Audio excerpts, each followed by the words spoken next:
സ്നേഹവാനായ ദൈവമേ,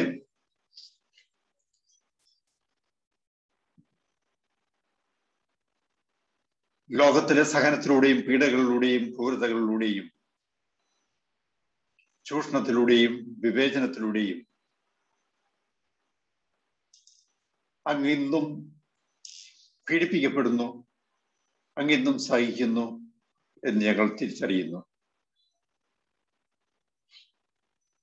ലോകത്തിലെ സമൂഹത്തില് പാവപ്പെട്ടവർ പീഡിപ്പിക്കപ്പെടുമ്പോൾ, ചൂഷണത്തിന് വിധേയമാക്കുമ്പോൾ ദൈവം തന്നെയാണ് പീഡിപ്പിക്കപ്പെടുന്നത്, ചൂഷണത്തിന് വിധേയമാക്കപ്പെടുന്നത്.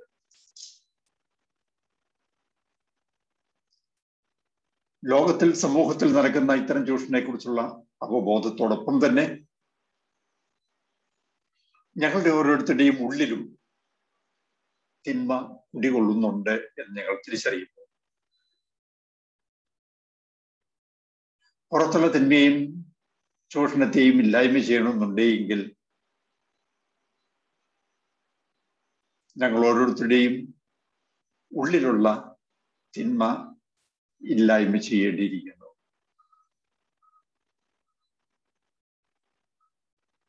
തിന്മയെ ഇല്ലായ്മ ചെയ്ത് നന്മയിൽ വളരുവാനുള്ള കൃപ ഞങ്ങൾക്ക് തന്നിരണമേ. പിതാവും പുത്രനും പരിശുദ്ധാത്മാവുമായ സർവേശ്വര.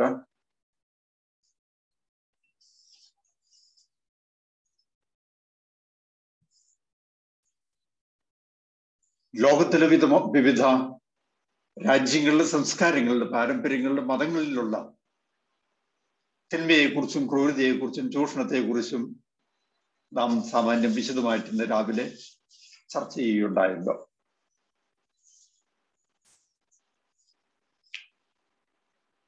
മനുഷ്യരിലും സമൂഹങ്ങളിലും ഉള്ള തിന്മയും ചൂഷണവും, തിന്മയുടെയും ചൂഷണത്തിന്റെയും ഒരു വശം മാത്രമാകുന്നുള്ളൂ എന്ന് നാം മനസ്സിലാക്കേണ്ടതുണ്ട്. ഉൽപ്പത്തി പുസ്തകത്തിൽ 1-ാം അധ്യായത്തിൽ 31-ാമത്തെ വാക്യത്തിൽ നാം ഇങ്ങനെ വായിക്കുന്നു: ദൈവം സൃഷ്ടിച്ചവയെല്ലാം വളരെ നല്ലതായി കണ്ടു.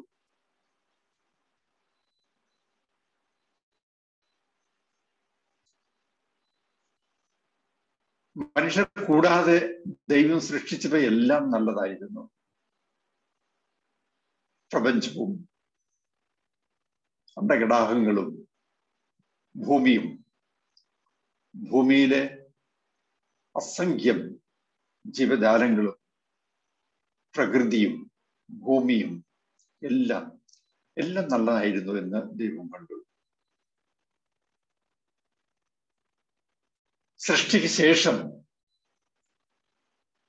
1-ാം അധ്യായത്തിൽ തന്നെ 28-ാമത്തെ വാക്യത്തില് ദൈവം മനുഷ്യന് കൊടുക്കുന്ന ഉത്തരവാദിത്വം to fill the earth and subdue it, പെരുകുകയും ഭൂമിയെ അധീനമാക്കുകയും ചെയ്യുക എന്നുള്ളത്. എന്നാൽ ഇതിൽ നിന്ന് വ്യത്യസ്തമായിട്ട് 2-ാമത്തെ അധ്യായത്തിൽ 18-ാമത്തെ വാക്കിൽ ദൈവം മനുഷ്യനെ ഏൽപ്പിക്കുന്ന ദൗത്യം to cultivate and take care of it എന്നുള്ളതാണ്. പർദീസ, ഭൂമി, പ്രപഞ്ചം, സൃഷ്ടവസ്തുക്കളെല്ലാം, ജീവജാലങ്ങളെല്ലാം അവയെ സംരക്ഷിക്കുകയും പരിപാലിക്കുകയും ചെയ്യുക എന്നുള്ള ഉത്തരവാദിത്വമാണ് മനുഷ്യന് കൊടുത്തിട്ടുള്ളത്. മറ്റു മത പാരമ്പര്യങ്ങളിലോടും ഇതേപോലെ ഉള്ള ഒരു ഉത്തരവാദിത്വമാണ് മനുഷ്യനുള്ളത്, ദൈവം ഏൽപ്പിച്ചു കൊടുത്തിരിക്കുന്നത്.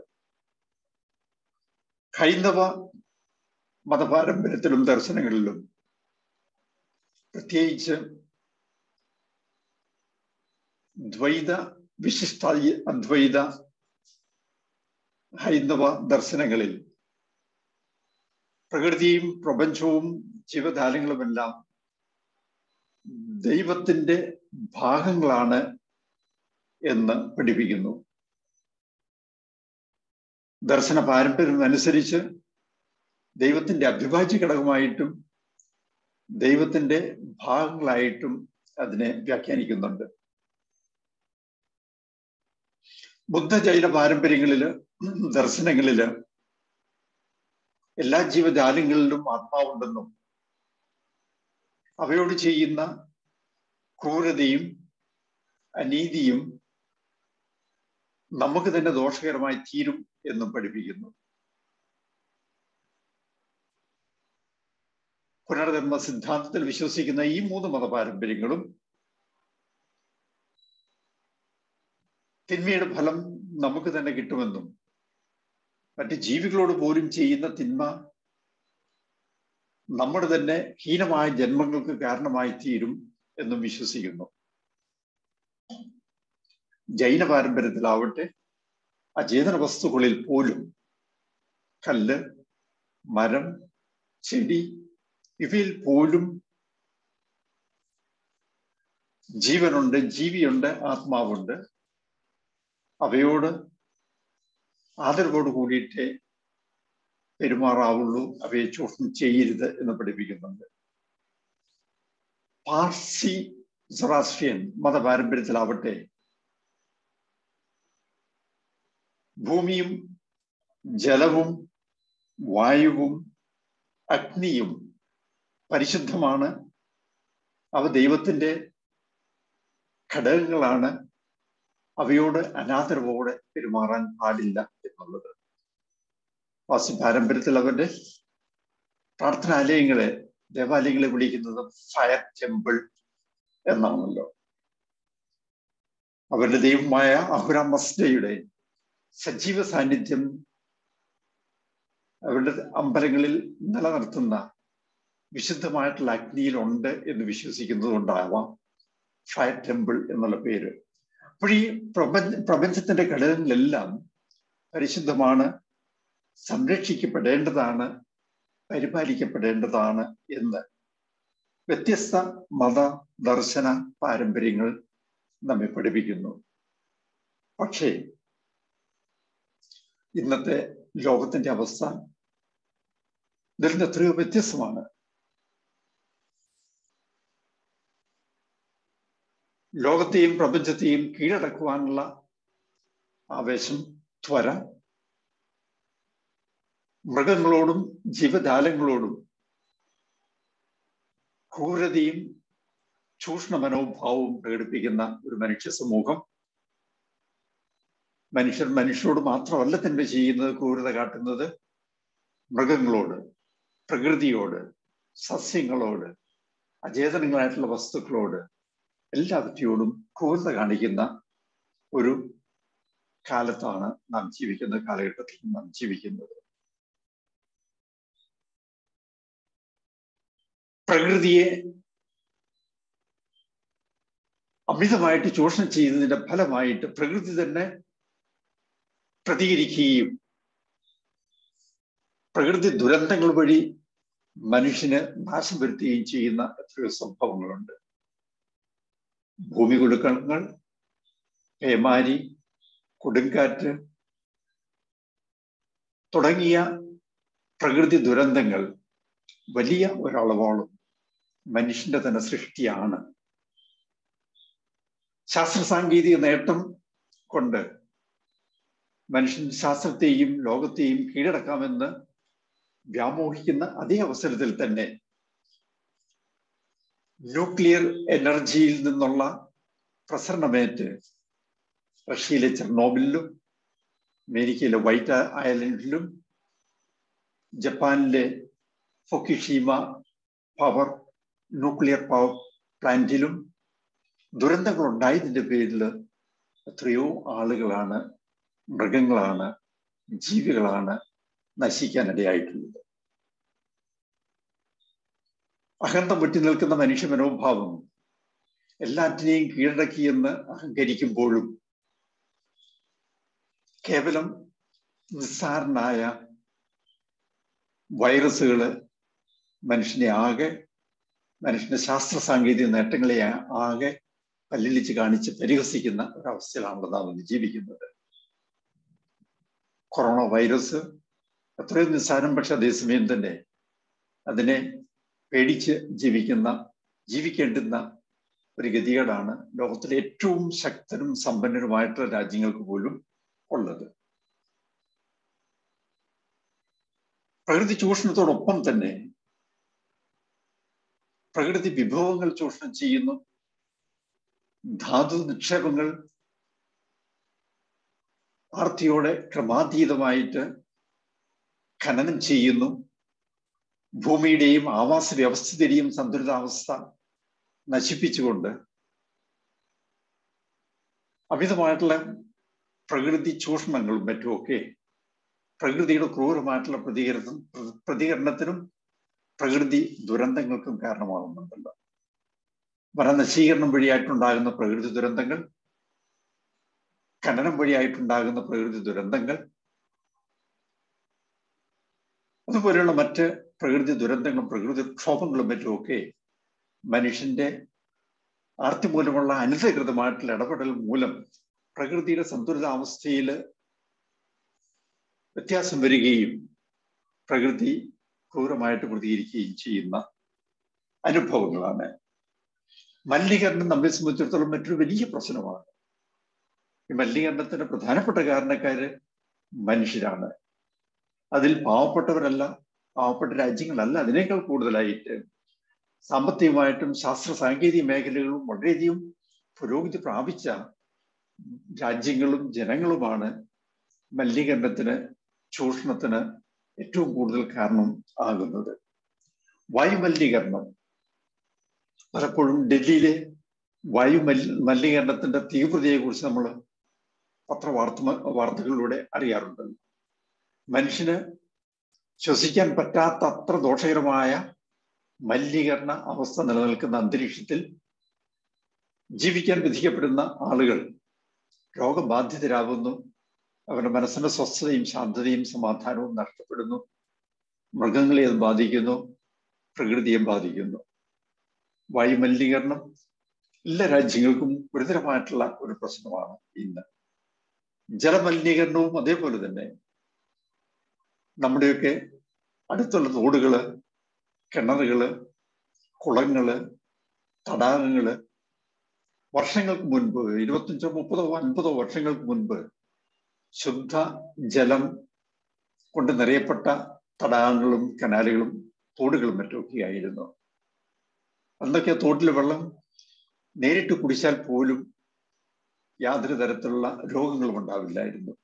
പക്ഷെ ഇപ്പോഴത്തെ അവസ്ഥയോ ഇത്തരത്തിലുള്ള പലതും അപ്രത്യക്ഷമായിക്കൊണ്ടിരിക്കുന്നു. ശേഷിക്കുന്ന ജലാശയങ്ങളും തടാകങ്ങളുമാവട്ടെ മലീമസമായി ദുർഗന്ധം വമിച്ച് അപകടകരമായിട്ടുള്ള കൃമികീടങ്ങൾ വളർന്ന് പ്രകൃതിയെയും മറ്റ് ജീവജാലങ്ങളെയും മത്സ്യങ്ങളെയും മനുഷ്യരെയും ഒക്കെ നശിപ്പിക്കുവാൻ മാത്രം വിഷലിപ്തങ്ങളാണ് എന്ന് നാം തിരിച്ചറിഞ്ഞുകൊണ്ടിരിക്കുന്നു. ഭൂമിയുടെ ചൂഷണവും ഭൂമി മലിനീകരണവും, വേസ്റ്റ് ആയിട്ടുള്ള സാധനങ്ങൾ യാതൊരു വിവേകവും ഇല്ലാതെ പൊതുസ്ഥലങ്ങളിൽ, നിരത്തുകളിൽ, വഴികളിൽ, അത്ര തന്നെ ഉപയോഗിക്കപ്പെടാത്ത സ്ഥലങ്ങളിലും മറ്റുമൊക്കെ കൊണ്ടുപോയി വലിച്ചെറിയുന്ന ഒരു സംസ്കാരമാണ് കേരളത്തിൽ നമുക്കുള്ളത്. എൻ്റെ വീടിന്റെ മുൻവശവും വൃത്തിയായിരിക്കണം. എൻ്റെ വീട്ടിലും മുറ്റത്തും ഉണ്ടാകുന്ന വേസ്റ്റ് സാധനങ്ങള് അയൽവക്കത്ത് പറമ്പിൽ കൊണ്ടിട്ടാല്, പൊതു റോഡിൽ കൊണ്ടിട്ടാല് അതിൽ വലിയ പ്രശ്നമൊന്നുമില്ല. അതുകൊണ്ട് കുറ്റബോധം ഒരിക്കലും തോന്നാറുമില്ല. മറ്റുള്ളവർക്ക് അസൗകര്യങ്ങളോ വിഷമങ്ങളോ ഉണ്ടായാൽ പോലും അതിനെക്കുറിച്ചുള്ള ചിന്തയില്ലാത്ത നിസ്സംഗത വളർന്ന ഒരു കാലഘട്ടത്തിലാണ് നാം ജീവിക്കുന്നത്. വായു, ജലം, ഭൂമി, അഗ്നി മലിനീകരണം രൂക്ഷമായിക്കൊണ്ടിരിക്കുന്നു. ചില യൂറോപ്യൻ രാജ്യങ്ങളില് അഗ്നിബാധ ഉണ്ടായി വനങ്ങൾ കത്തി നശിക്കുന്നു. ഓസ്ട്രേലിയയിൽ മുൻപുണ്ടായി, യൂറോപ്പിലെ മറ്റു ചില രാജ്യങ്ങളിൽ, അമേരിക്കയില് വനങ്ങൾ കത്തി നശിക്കുന്നു, വീടുകൾ നശിക്കുന്നു. അപകടകരമായ രീതിയിൽ അന്തരീക്ഷ മലിനീകരണം ഉണ്ടാകുന്നു.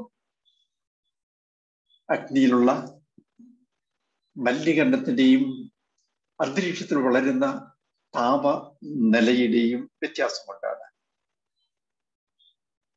മായം കലർത്തിയ, വിഷം കലർത്തിയ ഭക്ഷണ പദാർത്ഥങ്ങളും പച്ചക്കറികളും ഫലങ്ങളും വിൽക്കുന്നതിന് യാതൊരു മടിയുമില്ലാത്ത ഒരു കാലഘട്ടത്തിലാണ് നാം ജീവിക്കുന്നത്. ലാഭത്തിനു വേണ്ടി, സാമ്പത്തികമായിട്ടുള്ള നേട്ടം ഉണ്ടാക്കുന്നതിന് വേണ്ടി മറ്റുള്ളവരെ ക്രമമായി കൊല്ലുവാൻ തക്ക കഠിനമായിട്ടുള്ള വിഷങ്ങൾ അടിച്ചാണ് പഴവർഗ്ഗങ്ങൾ മാർക്കറ്റിലെത്തുന്നത്. മിക്കവാറും എല്ലാ പഴവർഗ്ഗങ്ങളും, പച്ചക്കറികൾ മാർക്കറ്റിലെത്തുന്നത്, മത്സ്യം മാർക്കറ്റിലെത്തുന്നത്, മാംസം കന്നുകാലികളിൽ തന്നെ ജീവിച്ചിരിക്കുമ്പോൾ തന്നെ ഫോർമലിൻ പോലുള്ള രാസവസ്തുക്കൾ കുത്തിവെച്ച് തൂക്കം കൂട്ടുന്നതിനും മറ്റുമൊക്കെ കാണിക്കുന്ന ക്രൂരതകൾ മനസ്സിലായി കഴിഞ്ഞാൽ മനുഷ്യന്റെ ക്രൂരത എന്തുമാത്രമുണ്ട് എന്ന് ഊഹിക്കാൻ സാധിക്കും. എല്ലാം വിഷലിപ്തമാണ് നമ്മുടെ ശരീരം പോലും. കാരണം നാം ശ്വസിക്കുന്ന വായു, നാം കുടിക്കുന്ന വെള്ളം, നാം കഴിക്കുന്ന ഭക്ഷണപദാർത്ഥം, നാം ജീവിക്കുന്ന ചുറ്റുപാടുകൾ, ഇവയെല്ലാം മലീമസമായതിന്റെ പേരിൽ നമ്മളുടെ ശരീരവും മലീമസമായി തീരുന്നു. നമ്മുടെ ശരീരത്തിലുള്ള ടോക്സിക് മെറ്റീരിയൽസിന്റെ വിഷലിപ്തമായ ഘടകങ്ങളുടെ തോത് വർദ്ധിച്ചുകൊണ്ടേയിരിക്കുന്നു. ക്യാൻസർ പോലുള്ള മാരക രോഗങ്ങളുടെ എണ്ണം വളരെയധികം വർദ്ധിക്കുന്നുണ്ട് ലോകത്തിൽ. ആന്തരിക അവയവങ്ങളുടെ പ്രവർത്തനക്ഷമത നഷ്ടപ്പെടുന്നു. വൈറ്റൽ ഓർഗൻസ് ചിലതൊക്കെ പ്രവർത്തനം നിലയ്ക്കുകയോ നിലയ്ക്കാറായ അവസ്ഥയിലോ എത്തുന്ന സാഹചര്യങ്ങൾ. ഇവയൊക്കെ മനുഷ്യന്റെ ആർത്തിയുടെയും ചൂഷണത്തിന്റെയും ക്രൂരതയുടെയും മനുഷ്യത്വമില്ലായ്മയുടെയും പരിണിത ഫലമാണ് എന്ന് നാം തിരിച്ചറിയും. അതുകൊണ്ടാണല്ലോ ലോകരാഷ്ട്രങ്ങളും നേതാക്കന്മാരും അന്തരീക്ഷ മലിനീകരണത്തെക്കുറിച്ചും ചൂഷണത്തെക്കുറിച്ചും ബോധവാന്മാരാകുകയും പ്രപഞ്ചത്തെയും പ്രകൃതിയെയും സംരക്ഷിക്കേണ്ടത് മനുഷ്യന്റെ ഉത്തരവാദിത്വമാണ്. മാത്രമല്ല, മനുഷ്യന്റെ സുരക്ഷിതമായിട്ടുള്ള ജീവിതത്തിന്, പ്രത്യേകിച്ച് വരും തലമുറകളുടെ സുരക്ഷിതത്വത്തിന് ആവശ്യമാണ് എന്നുള്ള തിരിച്ചറിവ്. ഇതേ രീതിയിൽ പ്രകൃതിയെയും പ്രപഞ്ച ജീവജാലങ്ങളെയും ചൂഷണം ചെയ്ത് മനുഷ്യർക്ക് മുൻപോട്ട് പോവാൻ പറ്റില്ല എന്നുള്ള ആ ഒരു തിരിച്ചറിവ്. ഫ്രാൻസിസ് പാപ്പ അദ്ദേഹത്തിന്റെ അപ്പസ്തോലിക പ്രബോധനത്തിലൂടെ നമ്മെ വ്യക്തമായിട്ട് ഓർമ്മിപ്പിക്കുന്നു, nature and the world are our common house എന്നുള്ളത്. ഇവയ്ക്ക് നമ്മളുടെ പൊതുവായ സ്വത്താണ്, വീടാണ്, സമ്പത്താണ്, എല്ലാവർക്കും തുല്യമായിട്ട് അവകാശപ്പെട്ടതാണ്. വരും തലമുറകൾക്ക് പോലും അവയോട് ആദരവോടും സ്നേഹത്തോടും പരിഗണനാ മനോഭാവത്തോടും കൂടി വേണം നാം പെരുമാറാൻ എന്നുള്ളത്. ഭൂമിയുടെയും പ്രകൃതിയുടെയും മൂല ഘടകങ്ങളോട് മാത്രമല്ല മനുഷ്യന്റെ ക്രൂരതയും ദുഷ്ടതയും പ്രകടിപ്പിക്കുന്നത്. ജീവജാലങ്ങളോടുള്ള ക്രൂരത, മൃഗങ്ങളോടുള്ള ക്രൂരത, പക്ഷിമൃഗാദികളോടുള്ള ക്രൂരത, വളർത്തുമൃഗങ്ങൾ, കന്നുകാലികൾ, ആന, പട്ടി, പൂച്ച, ഇങ്ങനെ മിക്കവാറും പ്രകൃതിയിലുള്ള എല്ലാ ജീവജാലങ്ങളോടും മനുഷ്യൻ ക്രൂരത കാണിക്കുന്നുണ്ട്. ശരിയാണ്, വളർത്തുമൃഗങ്ങളോട് സ്നേഹത്തോടും കരുണയോടും കൂടെ പെരുമാറുന്നുണ്ട്. അത് മനുഷ്യന്റെ ഉദാരതയേക്കാൾ കൂടുതലായിട്ട് മനുഷ്യന്റെ സ്വാർത്ഥത കൊണ്ടാണ് എന്ന് നമുക്ക് പറയാൻ പറ്റും. പശുവിനെ വളർത്തുന്നുണ്ടെങ്കിൽ പാല് കിട്ടണം, അല്ലെങ്കിൽ തൈര് കിട്ടണം, മോര് കിട്ടണം, വെണ്ണ കിട്ടണം. മൂരിയെ വളർത്തുന്നുണ്ടെങ്കിൽ, പോത്തിനെ വളർത്തുന്നുണ്ടെങ്കിൽ അവയെ കൊണ്ട് ജോലി ചെയ്യിപ്പിക്കണം. പട്ടിയെ വളർത്തുന്നുണ്ടെങ്കിൽ നമ്മുടെ സുരക്ഷിതത്വത്തിന് വേണ്ടിയിട്ടാണ്. അല്ലെങ്കിൽ മക്കളാരും ഇല്ലാത്ത സാഹചര്യത്തിൽ സ്നേഹം പകർന്നു കൊടുക്കാൻ ഒരു ജീവിയുണ്ട്, അപ്പം മനസ്സിന് കുറച്ച് ശാന്തതയും സ്വസ്ഥതയും ഉണ്ടാവും. പൂച്ചയെ വളർത്തുന്നു, പൂച്ചയോടുള്ള സ്നേഹത്തേക്കാൾ കൂടുതലായിട്ട് പൂച്ചയോ പട്ടിയോ കിളികളോ കോഴികളോ പ്രാവുകളോ ഒക്കെ മനുഷ്യന് തരുന്ന സന്തോഷം, ശാന്തത, അവയിൽ നിന്ന് കിട്ടുന്ന സ്നേഹം, അവയിൽ നിന്ന് കിട്ടുന്ന ഉപകാരം, അവയുടെയൊക്കെ ഫലമായിട്ടാണ്. യഥാർത്ഥത്തിലുള്ള സ്നേഹവും പരിഗണനയും ഇല്ല എന്ന് ഞാൻ പറയുന്നില്ല, ഉണ്ട്, തീർച്ചയായിട്ടും. വളരെയധികം ആളുകള് വളരെ ആത്മാർത്ഥമായിട്ട് ജീവജാലങ്ങളോടും മൃഗങ്ങളോടും കരുണയും സ്നേഹവും സംരക്ഷണ മനോഭാവവും മറ്റുമൊക്കെ പ്രകടിപ്പിക്കുന്നുണ്ട്. അപകടത്തിൽപ്പെടുന്ന മൃഗങ്ങളെ, പട്ടികളെ, പൂച്ചകളെ അല്ലെങ്കിൽ കന്നുകാലികളെ സംരക്ഷിക്കുന്നതിനും മറ്റുമൊക്കെ വളരെയേറെ താല്പര്യം കാണിക്കുന്ന ധാരാളം ആളുകളുണ്ട്. അതൊക്കെ അവയോടുള്ള യഥാർത്ഥത്തിലുള്ള സ്നേഹം കൊണ്ടും കരുണ കൊണ്ടും അവയുടെ ജീവനും സംരക്ഷിക്കപ്പെടേണ്ടതാണ്, ആദരിക്കപ്പെടേണ്ടതാണ് എന്നുള്ള തിരിച്ചറിവിന്റെയും ഫലമായിട്ടാണ്. നാം പൊതുവായിട്ട് കാണുന്നതിൽ വ്യത്യസ്തമായിട്ടുള്ള മനോഭാവമാണ്. ജീവജാലങ്ങളോട് ആദരവും സ്നേഹവും കരുണയും വളർത്തിയെടുക്കേണ്ടത് നമ്മുടെ എല്ലാവരുടെ ഉത്തരവാദിത്വമാണ്. ജീവജാലങ്ങൾക്കെതിരായിട്ടുള്ള ക്രൂരതയ്ക്ക് എതിരായിട്ട് പ്രവർത്തിക്കുന്ന ഒരു പ്രത്യേക സംഘടനയുടെയോ അല്ലെങ്കിൽ വ്യക്തികളുടെയോ മാത്രം ഉത്തരവാദിത്വമല്ല, ഇതെല്ലാവരുടെയും ഉത്തരവാദിത്വമാണ്. ഉൽപ്പത്തി പുസ്തകത്തില് നാം വായിക്കുന്നത് പോലെ പ്രകൃതിയെയും പ്രപഞ്ചത്തെയും സംരക്ഷിക്കുന്നതിനും പരിപാലിക്കുന്നതിനുമാണ് ദൈവം മനുഷ്യനെ ഉത്തരവാദിത്വം ഏൽപ്പിച്ചിരിക്കുന്നത്. അവയോട് സ്നേഹത്തോടും കരുണയോടും സഹകരണ മനോഭാവത്തോടും കൂടെ പെരുമാറുന്നതിന് വേണ്ടിയിട്ടാണ്. അങ്ങനെ അവരുടെ സ്നേഹത്തോടും കരുണയോടും കൂടെ നാം പെരുമാറുമ്പോൾ നമ്മുടെ തന്നെ ഉള്ളിൽ കരുണ, സ്നേഹം, ആർദ്രത, ദയ ഇതൊക്കെ വളർന്നു വരും. കൂടുതൽ സ്നേഹവും ശാന്തിയും സമാധാനവുമുള്ള വ്യക്തികളായിട്ട് നമുക്ക് വളരുവാനും ജീവിക്കുവാനും സാധിക്കുകയും ചെയ്യും. ഫ്രാൻസിസ് അസീസിയുടെ കഥ നമുക്ക് സുപരിചിതമാണല്ലോ. റുബിയാക്കോ എന്ന് പറഞ്ഞ ഗ്രാമത്തില് ക്രൂരനായിട്ടുള്ള ചെന്നായ ആളുകളെ ആക്രമിക്കുകയും കൊല്ലുകയും ചെയ്തിരുന്ന അവസരത്തിൽ ഫ്രാൻസിസ് അസീസി അതിനെ ഇണക്കുകയും മനുഷ്യരെ ഉപദ്രവിക്കരുതെന്ന് കൽപ്പന കൊടുക്കുകയും അതിനുശേഷം ആ ക്രൂരനായ ചെന്നായി മനുഷ്യരെ ആരെയും ഉപദ്രവിച്ചിട്ടില്ല എന്നും ഫ്രാൻസിസ് അസീസിയുടെ ജീവചരിത്രത്തിൽ നാം വായിക്കുന്നുണ്ട്. പ്രാവുകളും പക്ഷികളും ജീവജാലങ്ങളും മറ്റുമൊക്കെ ഫ്രാൻസിസ് അസീസിയുടെ സാന്നിധ്യത്തിൽ ശാന്തരായിരുന്നു, സന്തോഷപൂർവമായിരുന്നു ജീവിച്ചിരുന്നത്. ഇവയായിരുന്നു പർദീസായിലെ മനുഷ്യന്റെയും മൃഗങ്ങളുടെയും ജീവജാലങ്ങളുടെയും അനുഭവം. പരസ്പര സൗഹാർദ്ദത്തോടുകൂടി സ്നേഹത്തോടുകൂടി ജീവിക്കുവാൻ പർദീസ സാഹചര്യം ഒരുക്കുകയും അതേപോലെയുള്ള ഒരു ജീവിത സാഹചര്യം വളർത്തിയെടുക്കുക എന്നുള്ളതാണ് ഇന്ന് നാം ജീവിക്കുന്ന സാഹചര്യത്തിൽ ചെയ്യേണ്ടത്. അതാണ് നമ്മളുടെ കടമയും ഉത്തരവാദിത്വവും.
ഞാൻ എൻ്റെ തൊണ്ടയോടെ കുറച്ചുകൂടെ കരുണയോടുകൂടെ പെരുമാറണം എന്നുള്ളതിൻ്റെ ഒരു സൂചനയാണ് ഇത്. ഫ്രാൻസിസ് അസീസിയുടെ ഉദാഹരണം നമ്മൾ പറയുകയുണ്ടായി. തമിഴ്നാട്ടിലെ തിരുവണ്ണാമലയിൽ ജീവിച്ചിരുന്ന ഒരു രമണ മഹർഷിയെ കുറിച്ച് ചിലരെങ്കിലും കേട്ടിട്ടുണ്ടാകും. ഉയർന്ന ഒരു മലയില് വിരൂപാക്ഷ കേവ് എന്ന് പറയുന്ന ഒരു ഗുഹയിലാണ് വർഷങ്ങളോളം രമണ മഹർഷി ജീവിച്ചിരുന്നത്. അന്ന് ആ പ്രദേശത്ത് ആ മലയില് മറ്റാളുകളൊന്നും താമസിക്കുന്നില്ല. ആട്ടിടയന്മാര് പകൽ സമയത്ത് അവർ ആടുകളെയും കൂട്ടി ആ മലകളിലൊക്കെ മേയാൻ വേണ്ടി വരും. അത്രയേ ഉണ്ടായിരുന്നുള്ളൂ. അങ്ങനെ ഏകാന്തനായിട്ട് ധ്യാനത്തിലും പ്രാർത്ഥനയിലും വർഷങ്ങളോളം ചെലവഴിച്ച അവസരത്തില് രമണ മഹർഷിക്ക് സുഹൃത്തുക്കളായിട്ട് പുലി ഉണ്ടായിരുന്നു, മൂർഖം പാമ്പുകൾ ഉണ്ടായിരുന്നു.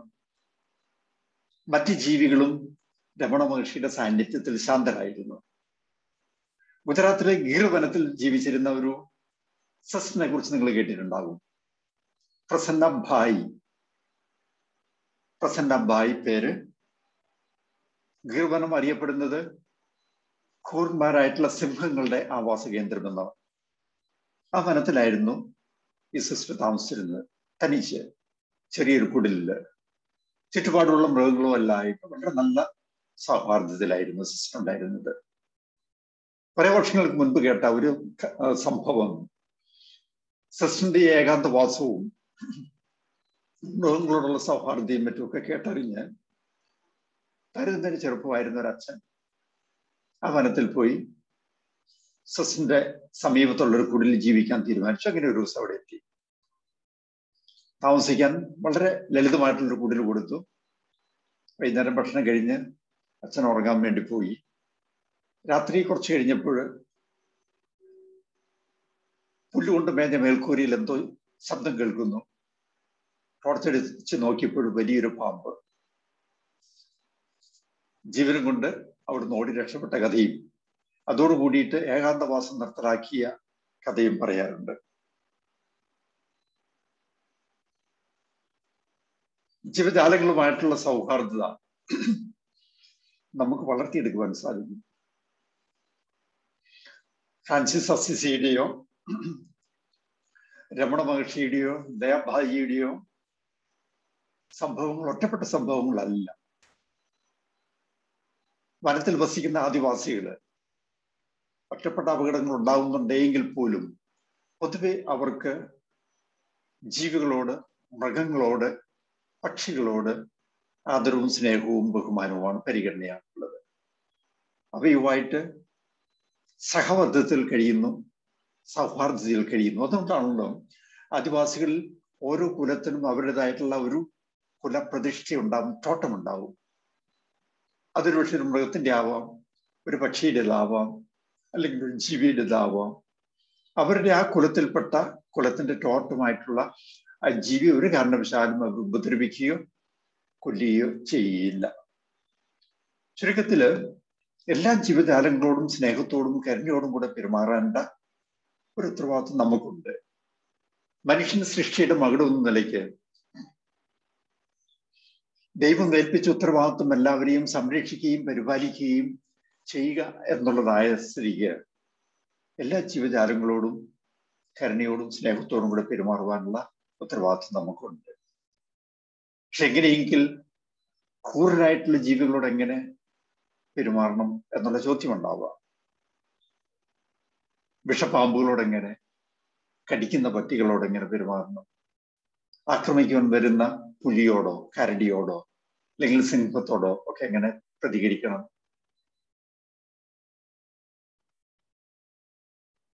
അത്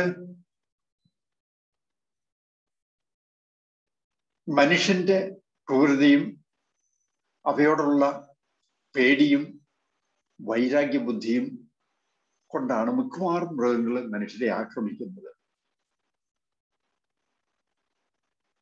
മതവിളകി ആന നിയന്ത്രണമില്ലാത്ത രീതിയിൽ പെരുമാറുന്നത് അല്ല ഞാൻ ഉദ്ദേശിക്കുന്നത്.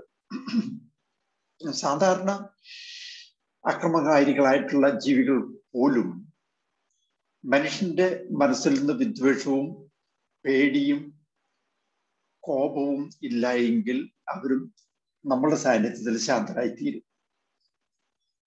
വിഷപ്പാമ്പുകൾ പിടിക്കുക എന്നുള്ളത് എൻ്റെ ഒരു ഹോബിയാണ്.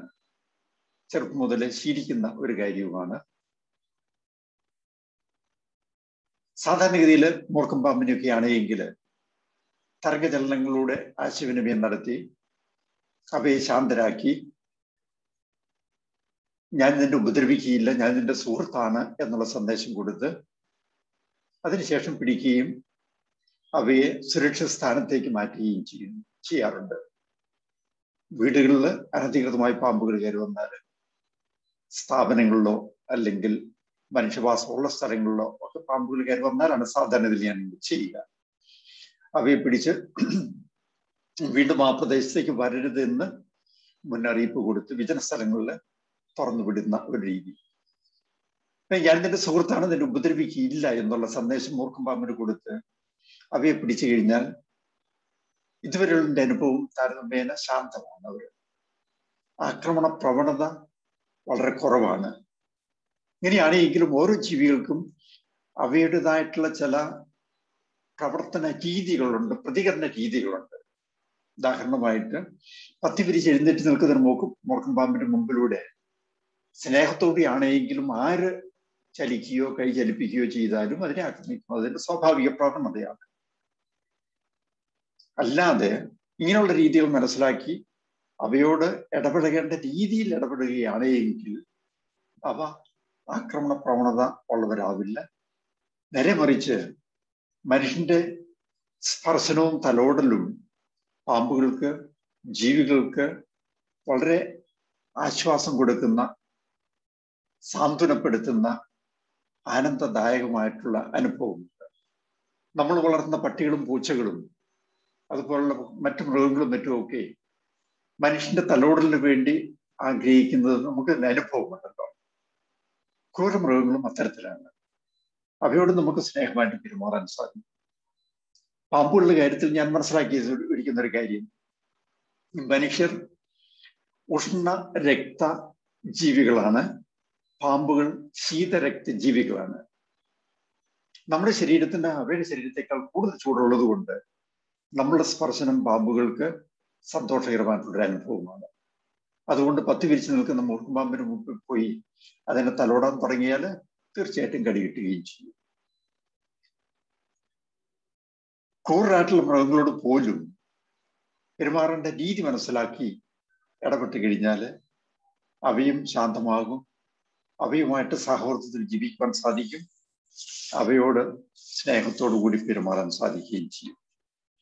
പ്രകൃതിയും പ്രപഞ്ചവും ജീവജാലങ്ങളും ചൂഷണത്തിനും ക്രൂരതയ്ക്കും വിധേയമാക്കപ്പെടുന്ന സാഹചര്യത്തിൽ ഈ തിന്മയും ക്രൂരതയും നമ്മിൽ നിന്ന് വെളിയിൽ, സമൂഹത്തിൽ, പ്രപഞ്ചത്തിൽ, പ്രകൃതിയിൽ മാത്രമാണ് എന്ന് നാം ധരിക്കരുത്. തിന്മയുടെയും ക്രൂരതയുടെയും വൈരാഗ്യത്തിന്റെയും കോപത്തിന്റെയും എല്ലാം ഉറവിടം നാം ഓരോരുത്തരുടെയും മനസ്സാണ്. ചിന്തയിലൂടെ നമ്മളുടെ മനസ്സിൽ രൂപപ്പെടുന്ന വികാരങ്ങളാണ് വ്യത്യസ്ത രൂപത്തിലും ഭാവത്തിലും നാം മറ്റുള്ളവരിലേക്ക്, മൃഗങ്ങളിലേക്ക്, ജീവജാലങ്ങളിലേക്ക് പകർന്നു കൊടുക്കുന്നത്. അപ്പോൾ നമ്മുടെ ചുറ്റുപാടും നിറഞ്ഞു നിൽക്കുന്ന തിന്മയും ക്രൂരതയും വിദ്വേഷവും മറ്റുമൊക്കെ നാം നോക്കിക്കാണുമ്പോൾ അതേപോലെ തന്നെ ആ നോട്ടം നാം ഓരോരുത്തരുടെയും ഉള്ളിലേക്കും കൂടെ തിരിച്ചു നോക്കേണ്ടതുണ്ട്. അവിടെ നമുക്ക് കണ്ടെത്താൻ സാധിക്കും പുറത്ത് സമൂഹത്തിൽ, രാജ്യങ്ങളിൽ, സമുദായങ്ങളിൽ, സംസ്കാരങ്ങളിൽ കാണുന്ന തിന്മ, ക്രൂരത, ആർത്തി, ആക്രമണ പ്രവണത ഇവയെല്ലാം വ്യത്യസ്ത തോതിൽ നാം ഓരോരുത്തരുടെയും ഉള്ളിലും കുടികൊള്ളുന്നു എന്നുള്ളത്. ഈ ഒരു തിരിച്ചറിവ് നമുക്ക് ഉണ്ടായി കഴിയുമ്പോൾ സമൂഹത്തിൽ നടക്കുന്ന ക്രൂരതയെ നമുക്ക് കുറ്റപ്പെടുത്തുവാനോ അവയ്ക്കെതിരായിട്ട് കർശനമായിട്ടുള്ള സമീപനം സ്വീകരിക്കുന്നതിനോ സാധിക്കത്തില്ല. കാരണം നമ്മ ഓരോരുത്തരുടെയും ഉള്ളിലുണ്ട് ഈ ക്രൂരതയും തിന്മയും. ഒരു ബുദ്ധമത സന്യാസിയുടെ ഒരു കഥയുണ്ട്. വളരെ ആത്മാർത്ഥമായിട്ട് ധ്യാനം നടത്തുകയും ധ്യാനത്തിൽ വളരെയേറെ പുരോഗമിക്കുകയും ചെയ്ത ഒരു സന്യാസിക്ക് ഒരു മുതിർന്ന സന്യാസി ഒരു മിറർ കൊടുത്തു, ഒരു കണ്ണാടി കൊടുത്തു. അത്ഭുത സിദ്ധിയുള്ളൊരു കണ്ണാടി. ആ കണ്ണാടി ആരുടെ മുഖത്തിന് നേരെ പിടിക്കുന്നുവോ ആ വ്യക്തിയുടെ ആന്തരിക അവസ്ഥ, ആത്മാവിന്റെ അവസ്ഥ, മനസ്സിന്റെ അവസ്ഥ ഈ കണ്ണാടിയിൽ പ്രതിഫലിക്കും എന്നുള്ളത്.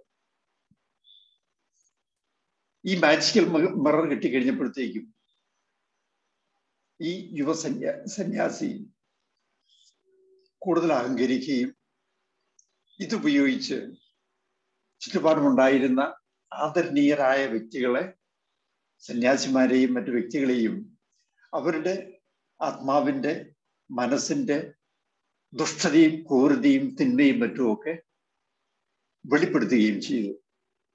ക്രമേണ ഈ സന്യാസിയെയും അദ്ദേഹത്തിന്റെ കണ്ണാടിയെയും എല്ലാവർക്കും ഭയമായി. കാരണം നമ്മളുടെ ഉള്ളിലുള്ളത് യഥാർത്ഥത്തിൽ ആ കണ്ണാടിയിൽ പ്രതിഫലിക്കും. ഇങ്ങനെ ഒരു ദിവസം കുറച്ചകലെയുള്ള അറിയപ്പെട്ടിരുന്ന ഒരു വ്യക്തിയുടെ അഹങ്കാരവും ക്രൂരതയും ദുഷ്ടതയും മറ്റുമൊക്കെ കണ്ണാടിയിൽ പ്രതിഫലിപ്പിച്ച് അദ്ദേഹത്തെ പരാജയപ്പെടുത്തി തിരിച്ചു വരുന്ന വഴിക്ക് അവശനായി ചെറിയ ഒരു അരുവി കിടക്കുന്ന അവസരത്തില് മുഖം കഴുകുവാൻ വേണ്ടി കുനിഞ്ഞപ്പോൾ ഈ കണ്ണാടി വെള്ളത്തിൽ വീണു. കുനിഞ്ഞു നിന്നിരുന്ന സന്യാസിയുടെ മുഖമാണ് ആ കണ്ണാടിയിൽ പ്രതിഫലിക്കാനിടയായത്. അത് വളരെ ഭീകരവും രൗദ്രഭാവം നിറഞ്ഞതുമായിട്ടുള്ള ഒരു പ്രതിഫലനമായിരുന്നു. ആ സന്യാസി ചെയ്തുകൊണ്ടിരുന്നത് മറ്റുള്ളവരുടെ തെറ്റുകളും കുറ്റങ്ങളും ചൂണ്ടിക്കാണിച്ച് അവരെ വിമർശിക്കുകയും കുറ്റപ്പെടുത്തുകയും നന്നാക്കാൻ വേണ്ടി പരിശ്രമിക്കുകയും ചെയ്യുകയായിരുന്നു. ഈ ഒരു പ്രക്രിയയില് ആ സന്യാസിയുടെ തന്നെ ഉള്ളിൽ തിന്മയും ക്രൂരതയും വിദ്വേഷവും മത്സര മനോഭാവവും കാപട്യവും മറ്റുമൊക്കെ വളർന്നു വരുന്നതിനെ കുറിച്ച് തിരിച്ചറിയാൻ സാധിച്ചില്ല. പ്രിയപ്പെട്ടവരെ, നാം എല്ലാവരുടെയും അവസ്ഥ ഒരർത്ഥത്തിൽ ഈ സന്യാസിയുടേതായിട്ടുള്ള അവസ്ഥയാണ്. നമ്മുടെ ഉള്ളില്, നമ്മുടെ ചിന്തകളില്, നമ്മുടെ വാക്കുകളില്, നമ്മുടെ പ്രവൃത്തികളില്, നമ്മുടെ മനോഭാവങ്ങളിലെല്ലാം ഒത്തിരി തിന്മയും ക്രൂരതയും മനുഷ്യത്വരഹിതമായിട്ടുള്ള മനോഭാവങ്ങളും ഒക്കെയുണ്ട്. പലപ്പോഴും നമുക്ക് തന്നെ അത് തിരിച്ചറിയാൻ സാധിക്കുന്നില്ല. മറ്റുള്ളവർക്ക് തിരിച്ചറിയാൻ പറ്റുന്നുണ്ടെങ്കിൽ തന്നെയും, മറ്റുള്ളവർ തിരിച്ചറിയുന്നുണ്ടെങ്കിൽ തന്നെയും പലപ്പോഴും അവർ നമ്മളോട് പറഞ്ഞെന്ന് വരികയില്ല. കാരണം പറഞ്ഞാൽ പ്രതികരണം എന്തായിരിക്കും എന്നുള്ള ആശങ്ക ഉണ്ട്. പാശ്ചിമത പാരമ്പര്യത്തില് 3 പ്രധാനപ്പെട്ട തത്വങ്ങൾ good thoughts, good words and good deeds എന്നുള്ളതാണ്. നല്ല ചിന്ത, നല്ല വാക്ക്, നല്ല പ്രവൃത്തി. ഈ 3 മേഖലകളിൽ ശ്രദ്ധിച്ചാല് ഒരു വ്യക്തി നല്ല വ്യക്തിയായി തീരും, ആധ്യാത്മികമായിട്ട് വളരുവാൻ സാധിക്കും എന്ന് പറയുന്നു. അതോടൊപ്പം തന്നെ പാശ്ചിമത പാരമ്പര്യത്തിലെ ഒരു ഗോൾഡൻ പ്രിൻസിപ്പിൾ എന്ന് പറയുന്നത് do in holiness anything you will.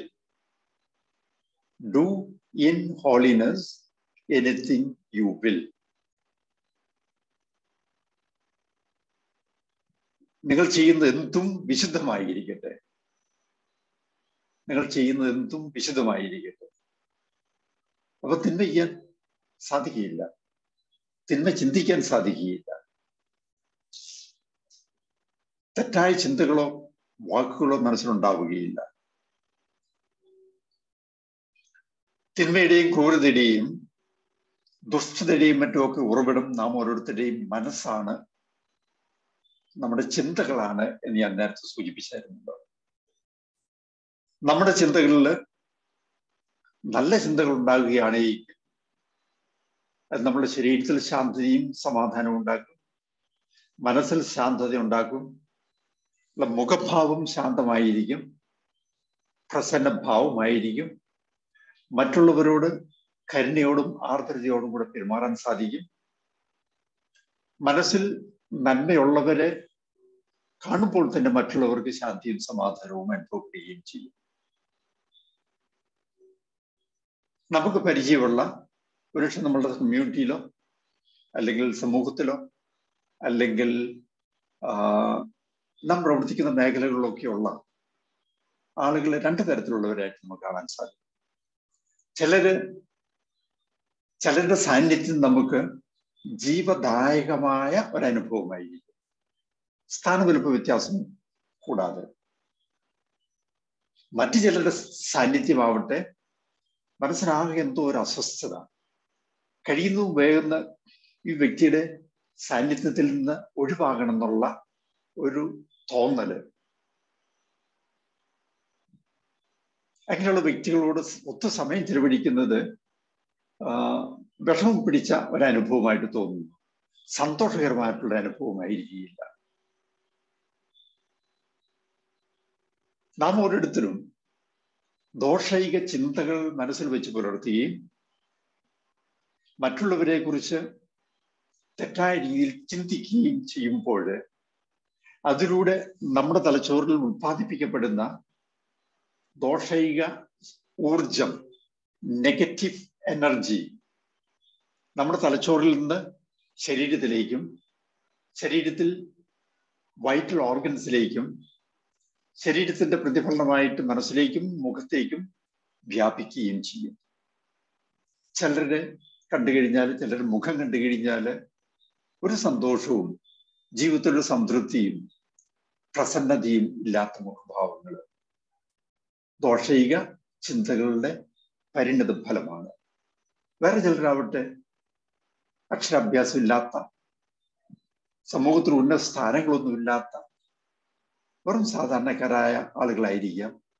പക്ഷെ അവരുടെ മുഖം വളരെ പ്രസന്നമായിരിക്കും, സന്തോഷമായിരിക്കും, ജീവിതത്തിൽ സംതൃപ്തി ഉണ്ടാവും. വളരെ പരിമിതമായ ലളിതമായ സൗകര്യങ്ങൾ ഉപയോഗിച്ച് ചുരുങ്ങിയ ഭക്ഷണ പദാർത്ഥങ്ങൾ കഴിച്ച് കഴിയുന്ന മറ്റുള്ളവർക്ക് നന്മ ചെയ്ത് ജീവിക്കുന്ന ആളുകൾ, അവരുടെ സാന്നിധ്യം തന്നെ ജീവദായകമായ ഒരനുഭവമായിരിക്കും, സന്തോഷം പകർന്നു കൊടുക്കുന്ന ഒരനുഭവമായിരിക്കും. രമണ മഹർഷിയെ കാണാൻ വേണ്ടി ആളുകൾ ചെല്ലുന്ന അവസരത്തിൽ ചിലപ്പോഴൊക്കെ അദ്ദേഹം ഗാഠമായ ധ്യാനത്തിലായിരിക്കും. ഒരു വാക്ക് പോലും ഉച്ചരിക്കാതെ ദീർഘസമയം ചെലവഴിക്കും. എങ്കിലും അദ്ദേഹത്തിന്റെ സാന്നിധ്യം തന്നെ സന്തോഷദായകമായിട്ടുള്ളൊരു അനുഭവമായിട്ട് പോൾ ബ്രണ്ടൻ എന്ന് പറയുന്ന അദ്ദേഹത്തിന്റെ ആത്മകഥാകൃത്ത് വിവരിക്കുന്നുണ്ട്. ഇങ്ങനെയുള്ള ധാരാളം ആളുകൾ ഇന്ന് നമ്മളുടെ ചുറ്റുപാടും ജീവിക്കുന്നുണ്ട്. ബോധപൂർവം നമ്മുടെ ചിന്തകൾ ഭാവാത്മകമായിട്ട് വളർത്തുമ്പോൾ ശാന്തിയും സമാധാനവും സന്തോഷവും നമുക്ക് മറ്റുള്ളവർക്ക് പകർന്നു കൊടുക്കുവാൻ സാധിക്കും. നേരെ മറിച്ച് ദോഷൈക ചിന്തയാണ് നമ്മുടെ മനസ്സിൽ കൂടുതലുണ്ടാകുന്നതെങ്കിൽ അത് നമ്മളുടെ തന്നെ ശരീരത്തെ ബാധിക്കും. നെഗറ്റീവ് എനർജി ഏതെങ്കിലും വൈറ്റൽ ഓർഗൻസിനെ ബാധിക്കും, ശരീരത്തെ രോഗാതുരമാക്കും. വൈറ്റൽ ഓർഗൻസിന്റെ ചിലതിന്റെ പ്രവർത്തനം ദോഷൈക എനർജിയുടെ ഫലമായിട്ട് കുറെ കഴിയുമ്പോഴത്തേക്കും മന്ദഗതിയിലാവും. പിന്നെ കുറെ കഴിയുമ്പോഴത്തേക്കും ചിലതൊക്കെ നിർത്തലാക്കുകയും ചെയ്യുന്നു. അത് മുഖഭാവത്ത് പ്രകടമായിരിക്കും. ഇത്തരത്തിലുള്ള വ്യക്തികളുടെ സാന്നിധ്യം തന്നെ പോസിറ്റീവ് ആണെങ്കിൽ കണ്ണുകളിലൂടെ പ്രകാശിപ്പിക്കപ്പെടും, ശാന്തപ്രകൃതമായിരിക്കും, കരുണാർദ്ര മുഖമായിരിക്കും, മറ്റുള്ളവരുടെ തെറ്റുകൾ ചെയ്യുമ്പോൾ പോലും അവരോട് ക്ഷമിക്കുകയും ചെയ്യുക. നമ്മുടെ ചിന്തകൾ എങ്ങനെയായിരിക്കുന്നുവോ അതേപോലെ ആയിരിക്കും നമ്മളുടെ വാക്കുകൾ. കാരണം വാക്കുകളുടെ ഉറവിടം ചിന്തയാണ്. ചിന്ത ഉടലെടുക്കുന്നത് നമ്മുടെ തലച്ചോറിലാണ്. നല്ല ചിന്തകൾ ഉണ്ടാകുകയാണെങ്കിൽ നല്ല വാക്കുകളും, ദോഷൈക ചിന്തകൾ ഉണ്ടാകുകയാണെങ്കിൽ ദോഷൈക ചിന്തയും ഉണ്ടാകും, വാക്കുകളും ഉണ്ടാകും. കോപിക്കുന്ന അവസ്ഥ, ശപിക്കുന്ന അവസ്ഥ, വേദനിപ്പിക്കുന്ന രീതിയിലുള്ള വാക്കുകൾ ഉപയോഗിക്കുന്ന അവസ്ഥ, മറ്റുള്ളവരോട് ക്രൂരമായിട്ട് പെരുമാറുന്നത്, സംസാരിക്കുന്നത്, ഇതൊക്കെ നമ്മളുടെ തന്നെ മനസ്സിന്റെ ദോഷൈക ചിന്തയുടെ പ്രകടനമാണ് എന്ന് നാം തിരിച്ചറിയേണ്ടതുണ്ട്. മറ്റൊരാളോട് കോപിക്കുന്നുണ്ടെങ്കിൽ അത് മൃഗങ്ങളോടായിരിക്കാം, മനുഷ്യരോടായിരിക്കാം, ഏത് സാഹചര്യത്തിലുമായിരുന്നാലും കോപിക്കുന്നുണ്ടെങ്കിൽ ഈ കോപം നമ്മുടെ തന്നെ ഉള്ളിൽ ഉടലെടുക്കുന്നത് കൊണ്ടാണ്. മറ്റുള്ളവരെ കുറിച്ച് അസൂയപ്പെടുന്നുണ്ടെങ്കിൽ, മറ്റുള്ളവർ കുറ്റങ്ങൾ പറയുന്നതിൽ സന്തോഷം കണ്ടെത്തുന്നുണ്ടെങ്കിൽ ഇതൊക്കെ ആദ്യം തന്നെ നമ്മുടെ ഉള്ളിൽ ഉടലെടുക്കുന്നു. അപ്പോൾ കുറ്റം പറയാതിരിക്കുകയോ മുറിവേൽപ്പിക്കപ്പെടുന്ന വാക്കുകൾ പ്രയോഗിക്കുകയോ കളിയാക്കുകയോ അപവാദം പറഞ്ഞു വരുത്തുകയോ അഹംഭാവം മനോഭാവത്തോടെ സംസാരിക്കുകയോ ഒക്കെ ചെയ്യുമ്പോൾ ഇതിന് വിധേയമാകുന്ന വ്യക്തികൾക്ക് ദ്രോഹം ചെയ്യുന്നു. ഒരുപക്ഷെ അവർ നമ്മളോട് ക്ഷമിക്കുമായിരിക്കാം, ഇല്ലായിരിക്കാം, അല്ലെങ്കിൽ കാലമതമായി കളയും. പക്ഷെ ഈ ഓരോ വികാരങ്ങളും നമ്മുടെ തന്നെ ഉള്ളിൽ മറ്റുള്ളവർക്ക് നാം ദോഷം ചെയ്യുന്നതിനേക്കാൾ കൂടുതൽ അത് നമുക്ക് തന്നെ ദോഷം ചെയ്യുന്നു എന്ന് തിരിച്ചറിയുക. ആസിഡ് ചില പ്രത്യേക രാസപ്രവർത്തനങ്ങൾക്ക് വേണ്ടിയിട്ട് ഉപയോഗിക്കാറുണ്ട്. ആസിഡ് ശരീരത്തിൽ വീണാൽ പൊള്ളുന്നത് പോലെയാണ് ദോഷൈക ചിന്ത വളരെയധികം വർദ്ധിക്കുന്ന ഒരു മനുഷ്യൻ തന്നോട് തന്നെ ചെയ്യുന്ന ദ്രോഹം. അപ്പോൾ കോപിക്കുകയോ അസൂയപ്പെടുകയോ കുറ്റം പറയുകയോ ചെയ്യുമ്പോൾ ആദ്യമേ തന്നെ തിരിച്ച് മനസ്സിലാക്കേണ്ട ഒരു കാര്യം, ഞാൻ അവർക്ക് ചെയ്യുന്നതിനേക്കാൾ കൂടുതൽ ദ്രോഹം എന്നോട് തന്നെ ചെയ്യുന്നു എന്നുള്ളതാണ്. അതുകൊണ്ട് അത്തരം മനോഭാവങ്ങള്, ചിന്തകള് മനസ്സിൽ ഉണ്ടാകുക പോലും ചെയ്യാതിരിക്കാൻ വേണ്ടിയിട്ട് പ്രത്യേകം ശ്രദ്ധിക്കേണ്ടതുണ്ട്. നമ്മുടെ പ്രാർത്ഥനാ ജീവിതം കൊണ്ടും അനുദിന ബലിയർപ്പണ പങ്കാളിത്തം കൊണ്ടും ധ്യാനം കൊണ്ടും മറ്റുമൊക്കെ ഇത്തരത്തിലുള്ള ഒരു പരിവർത്തനം നന്മയിലേക്കുള്ളത്, നല്ല ചിന്തകള്, നല്ല വാക്കുകള്, നല്ല പ്രവൃത്തികള്, ഇത്തരത്തിലുള്ള ഒരു സമൂല പരിവർത്തനമാണ് വേണ്ടത്.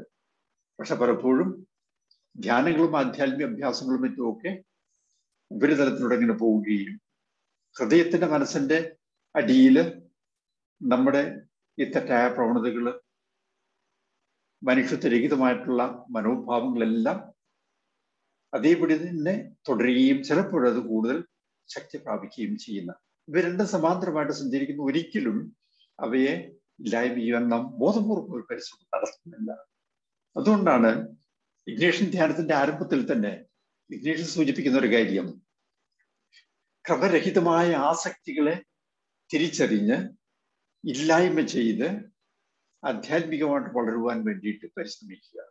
ധ്യാനത്തിലൂടെ, ആധ്യാത്മിക അഭ്യാസത്തിലൂടെ, അനുദിന ബലിയർപ്പണ പങ്കാളിത്തത്തിലൂടെ, particular and general examen of കോൺഷ്യൻസിലൂടെ, ഭാവസങ്കീർത്തനത്തിലൂടെ ഒക്കെയാണ് നാം ഒരു പരിവർത്തനം ഉറപ്പുവരുത്തേണ്ടത്. ബോധപൂർവമായിട്ടൊരു ശ്രമം നടത്തിയെങ്കിൽ മാത്രമേ നമുക്ക് നമ്മുടെ ജീവിതത്തിൽ ശക്തമായിട്ടുള്ള ചില ദോഷൈക പ്രവണതകളെ അതിജീവിക്കുവാൻ സാധിക്കുകയുള്ളൂ. ഇനി നമ്മളുടെ ചിന്തകൾ എങ്ങനെയോ, നമ്മളുടെ വാക്കുകൾ എങ്ങനെയോ, അതിനാനുപാതികമായിട്ടായിരിക്കും നമ്മളുടെ പ്രവർത്തിക്കുന്നത്.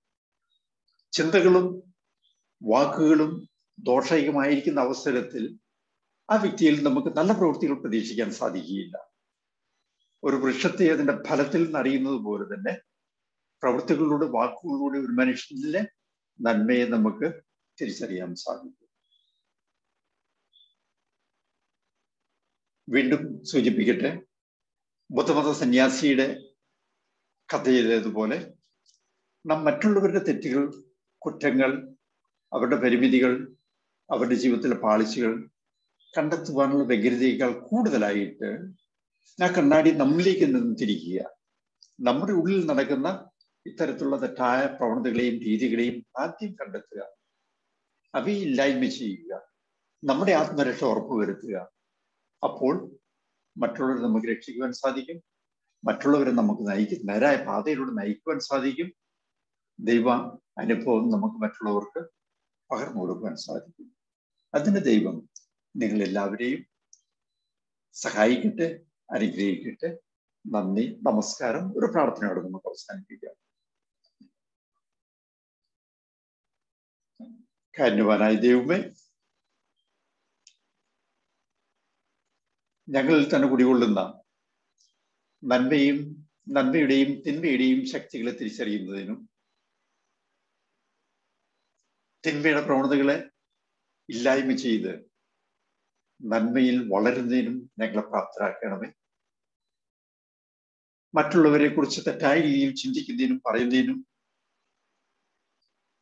മറ്റുള്ളവരെ വേദനിപ്പിക്കുന്നതിൽ നിന്നും ഞങ്ങളെ മറ്റുള്ളവരുടെ നന്മയിലേക്ക്, നന്മ ചിന്തിക്കുന്നതിന്, മറ്റുള്ളവരെ കുറിച്ച് നല്ല കാര്യങ്ങൾ മാത്രം പറയുന്നതിന് വളർത്തണമേ. യേശുവിന്റെ മാതൃക അനുകരിച്ച് നന്മ ചെയ്ത് ജീവിക്കുന്നതിനും നന്മയിൽ വളരുന്നതിനും ഞങ്ങളെ പ്രാപ്തരാക്കണമെന്ന് പിതാവിന്റെയും പുത്രന്റെയും പരിശുദ്ധാത്മാവിന്റെയും നാമത്തിൽ